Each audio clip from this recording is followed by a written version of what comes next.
नमस्कार। मैंने आज सुबह से कई लोगों के प्रश्न आए हैं और बहुत व्यंग्यात्मक रूप से भी हैं, और कई लोगों ने तो काफ़ी अंतर्मन को जला देने वाले भी होते हैं वो प्रश्न। लेकिन मैं एक चीज़ बताता हूँ कि आप जिन चीज़ों की डिमांड कर रहे हैं ना, वो काफ़ी सीरियस मैटर होते हैं। और कोई भी सरकार जो भी अ, लोकतंत्रात्मक सरकार है, वो निर्णय लेने से पहले काफ़ी विचार करती है। और ये एक ही डिपार्टमेंट का मुद्दा नहीं है। इस पे बात करने से पहले आरपीएससी से भी संबंधित बिंदु पे विचार किया जाएगा, या नोटिफिकेशन निकालने से पहले ये भी सोचना होगा कि हम आगे परीक्षा कब कराएंगे, इस परीक्षा से कौन कौन लाभार्थी होंगे और कौन कौन लोगों को नुकसान होगा। इन सब चीज़ों में बड़ा तौल के निर्णय लिया जा रहा है, तो इसको इतनी जल्दबाजी में ना करें। ये तो पहला बिंदु है। और दूसरा बिंदु ये मैं बात करना चाहूँगा कि यदि ये पोस्टपोन होती है तो आपकी क्या स्ट्रेटजी होगी। कहीं आपको लगता है सिर्फ पोस्टपोन हो जाएगी और आपका सिलेक्शन हो जाएगा? तो मैं एक चीज़ बोल देता हूँ सब विद्यार्थियों को, आप बहुत रॉन्ग फुट पे हैं और आपने बहुत गलत सोच लिया है। फिर जितना समय बढ़ेगा उतना समय उन विद्यार्थियों को भी मिलेगा जो पहले से रिपीटर हैं या कोई भी हैं। ठीक है, आपकी बात रखना एक अलग पक्ष है। उस बात के साथ आप कितने लाभ उठा पाएंगे या नहीं उठा पाएंगे, इसकी रणनीति होना ये आपके पक्ष की बात है। तो इसलिए सरकार का जो भी निर्णय होता है वो बहुत ही सोच समझ के लिया गया निर्णय होता है। उसमें बहुत सारी बातें होती हैं, शामिल होती हैं।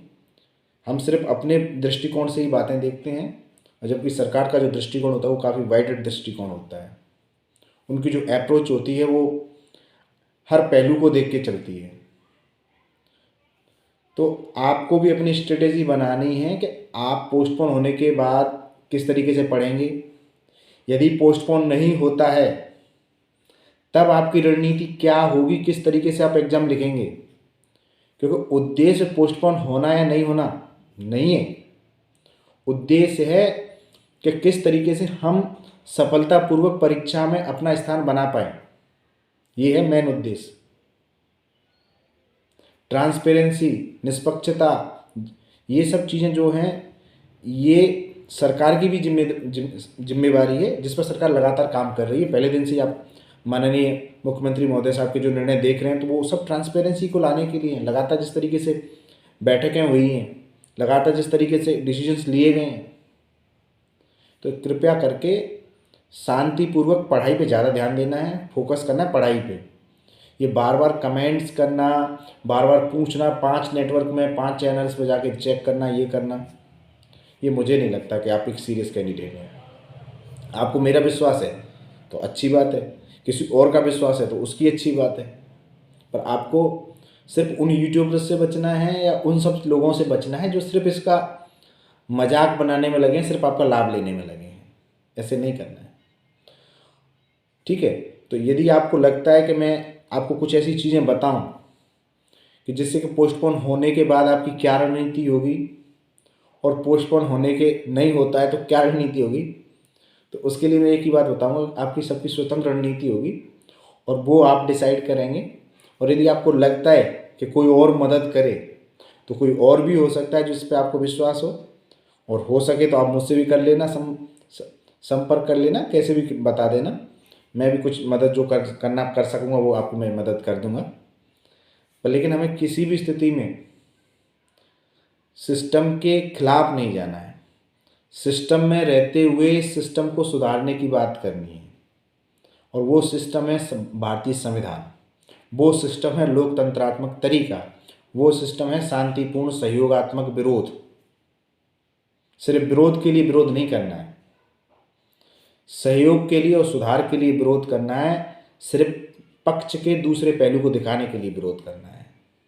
ठीक है, आपको मेरी बात बुरी भी लग सकती है, इसके लिए आपसे मैं क्षमा प्रार्थी हूँ। पर लेकिन ये मेरा फर्ज भी है, मेरा कर्तव्य भी है कि मैं आपको सकारात्मक चीज़ें बताऊं और उस पहलू को बताऊं जिससे आप किसी की अन्य की राजनीति का हिस्सा ना बन जाएं, कोई आपका लाभ ना ले ले। जिस तरीके से अभी कुछ दिन पहले इस तरीके की अफवाह भी उड़ी थी कि आप लोगों में से बहुत सारे लोग तो कोचिंग्स के एजेंट्स हैं। तो ये अफवाहें नहीं होती हैं, कुछ इनपुट्स होते हैं। ठीक है, और कई बार ऐसे असामाजिक तत्व या कुछ निजी तत्व इसमें शामिल भी हो जाते हैं। ठीक है, तो आप पढ़ते रहिए, खूब सारा पढ़िए, बहुत सारा पढ़िए, और जब भी समय मिलता है अपनी बात रखिए जहाँ पे भी प्लेटफॉर्म पे, वो भी शांतिपूर्वक तरीके से, संविधानगत तरीके से। ठीक है, जय हिंद, जय भारत, और आपकी विजय हो। अंतिम रूप से आप परीक्षा में सफल हों, यही मेरी तो आपसे इच्छा है।